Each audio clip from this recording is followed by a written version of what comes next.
আসসালামু আলাইকুম, স্বাগতম জানাচ্ছি বিবিসি নিউজ আন্তর্জাতিক সংবাদে। শুরুতেই সংবাদ শিরোনাম, এরপর বিস্তারিত। জাতিসংঘ শীতকালীন গেমসে বিশ্ব যুদ্ধবিরতি মানার আহ্বান জানাচ্ছে গাজা সংকটে। ইসরায়েল দক্ষিণ লেবাননের সামরিক অভিযান স্থগিত হয়নি। আরব দেশগুলো ইরান যুক্তরাষ্ট্র আলোচনায় অংশগ্রহণ করতে যাচ্ছেন। ইরান কড়া সতর্কবাণী দিল যুক্তরাষ্ট্র সামরিক হানির বিপক্ষে। গালফে যুক্তরাষ্ট্রের সামরিক উপস্থিতি বাড়ায় আন্তর্জাতিক উদ্বেগ। দর্শক, এতক্ষণ শুনছিলেন সংবাদ শিরোনাম। যদি ইসরায়েলের ধ্বংস চান, মানুষের ও ফিলিস্তিনি মানুষের পক্ষে থাকেন, তাহলে অবশ্যই চ্যানেলটিকে সাবস্ক্রাইব করে বেল আইকনটি অন করে দেবেন ও আপনার মতামত অবশ্যই কমেন্টে জানিয়ে দেবেন। এখন বিস্তারিত। জাতিসংঘ শীতকালীন গেমসে বিশ্ব যুদ্ধবিরতি মানার আহ্বান জানাচ্ছে। জাতিসংঘের সাধারণ পরিষদ এবং নিরাপত্তা সংস্থা সম্প্রতি এক যৌথ বিবৃতিকে বিশ্ব সম্প্রদায়ের প্রতি আহ্বান জানিয়েছে যে কোনো সামরিক সংঘাত, সহিংসতা বা সশস্ত্র হামলা এ সময়ে সম্পূর্ণভাবে প্রতিরোধ করতে হবে। তারা বলেছে, শীতকালীন গেমসের সময় বিশ্বজুড়ে শান্তি এবং নিরাপত্তা বজায় রাখা অত্যন্ত গুরুত্বপূর্ণ, বিশেষ করে যেখানে ইতোমধ্যেই উত্তেজনা এবং সীমান্ত সংক্রান্ত ঝুঁকি রয়েছে। বিবৃতিতে আরও বলা হয়েছে যে আন্তর্জাতিক সম্প্রদায়ের সব সদস্য রাষ্ট্রকে তাদের প্রতিরক্ষা এবং কূটনৈতিক সংস্থান ব্যবহার করে বর্তমান সংঘাত সীমিত রাখা এবং শান্তি নিশ্চিত করার জন্য সক্রিয় ভূমিকা রাখতে হবে।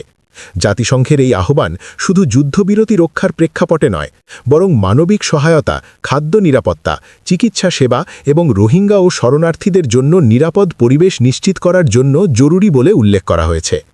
একই সঙ্গে তারা আন্তর্জাতিক আইন এবং জাতিসংঘের প্রাসঙ্গিক প্রোটোকল মেনে চলার জন্য সব পক্ষকে অনুরোধ করেছে, যাতে গেমসের সময় সংঘর্ষপূর্ণ পরিস্থিতি আরও বেড়ে না যায়।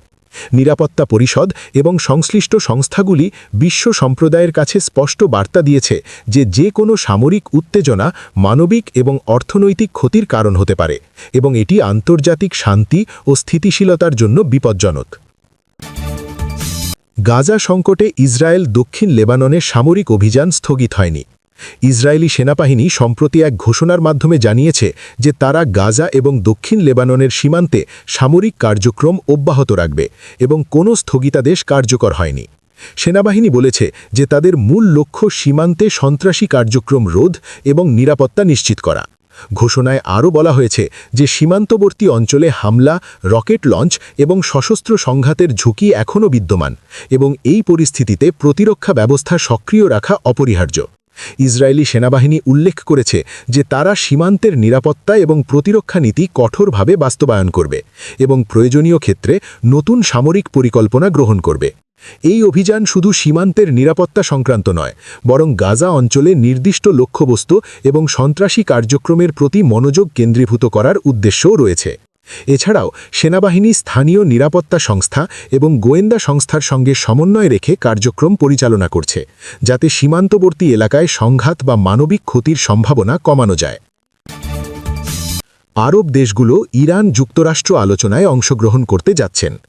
কূটনৈতিক সূত্রে জানা গেছে যে মধ্যপ্রাচ্যের কয়েকটি আরব দেশ আগামী কৌশলগত আলোচনায় অংশগ্রহণ নিশ্চিত করেছে, যেখানে ইরান ও যুক্তরাষ্ট্রের প্রতিনিধিরা উপস্থিত থাকবেন। এই আলোচনার লক্ষ্য হচ্ছে সীমান্ত সংঘাত, সামরিক উত্তেজনা এবং পারমাণবিক সম্পর্কিত বিষয়গুলো নিয়ে সংলাপ শুরু করা। অংশগ্রহণকারী দেশগুলো আশা করছে যে তাদের উপস্থিতি কূটনৈতিক সমঝোতা বৃদ্ধি করবে এবং সীমান্তীয় উত্তেজনা নিয়ন্ত্রণে রাখবে। আলোচনায় সব দেশই তাদের নিজস্ব কূটনৈতিক প্রস্তাব এবং নিরাপত্তা উদ্বেগ উপস্থাপন করবে, যা সংঘাত মোকাবেলায় কার্যকর কৌশল নির্ধারণে সহায়তা করবে। একই সঙ্গে আলোচনার সময় বিশেষভাবে নজর দেওয়া হবে আন্তর্জাতিক আইন, মানবাধিকার এবং পারমাণবিক চুক্তি সংক্রান্ত বিষয়গুলোর উপর।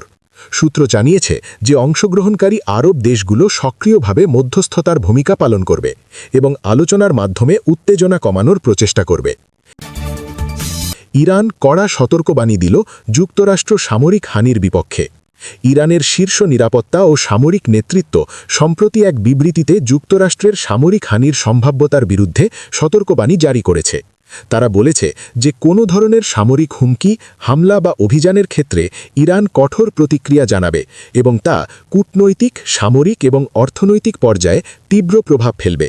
বিবৃতিতে উল্লেখ করা হয়েছে যে ইরান তাদের সশস্ত্র বাহিনী, প্রতিরক্ষা অবকাঠামো এবং কৌশলগত অবস্থান ব্যবহার করে সম্ভাব্য হুমকিকে প্রতিহত করবে। তারা আন্তর্জাতিক সম্প্রদায়কে স্পষ্টভাবে জানিয়েছে যে কোনো বাহ্যিক হস্তক্ষেপ সংঘাতকে বাড়িয়ে তুলবে এবং তা পুরো অঞ্চলে স্থিতিশীলতার জন্য হুমকি সৃষ্টি করবে। ইরানের নেতৃত্ব সতর্ক করেছে যে তাদের প্রতিরক্ষা নীতি প্রতিরোধমূলক এবং কার্যকর, এবং সীমান্তে সামরিক উপস্থিতি বাড়ানো, রকেট সিস্টেম ও অন্যান্য সশস্ত্র প্রযুক্তি ব্যবহার করা যেতে পারে। গালফ অঞ্চলে যুক্তরাষ্ট্রের সামরিক বাহিনী সম্প্রতি তাদের উপস্থিতি বৃদ্ধি করেছে, যা আন্তর্জাতিক পর্যবেক্ষক এবং সংস্থাগুলোর উদ্বেগের বিষয় হয়ে দাঁড়িয়েছে। সেনাবাহিনীর ঘোষণা অনুযায়ী এই বৃদ্ধি মূলত নিরাপত্তা পর্যবেক্ষণ এবং অঞ্চলে স্থিতিশীলতা রক্ষার উদ্দেশ্যে। তবে আন্তর্জাতিক কূটনৈতিক বিশ্লেষকরা বলছেন যে সামরিক উপস্থিতি বৃদ্ধি বিশেষ করে মধ্যপ্রাচ্যের দেশগুলোর মধ্যে উত্তেজনা সৃষ্টি করতে পারে এবং সীমান্ত সংঘাতই ঝুঁকি বাড়াতে পারে। যুক্তরাষ্ট্রের এই পদক্ষেপটি আন্তর্জাতিক সম্প্রদায়ের নজর কাড়ছে, কারণ এটি কৌশলগত এবং রাজনৈতিকভাবে গুরুত্বপূর্ণ এলাকা, যেখানে সন্ত্রাসী কার্যক্রম এবং ভূ-রাজনৈতিক প্রতিদ্বন্দ্বিতা বিদ্যমান। বিভিন্ন দেশ ও সংস্থা ইতোমধ্যেই বিবৃতির মাধ্যমে যুক্তরাষ্ট্রকে সতর্ক করেছে যে সামরিক উপস্থিতি বৃদ্ধি করলে তা কূটনৈতিক সমাধান এবং শান্তি প্রচেষ্টার জন্য চ্যালেঞ্জ হতে পারে।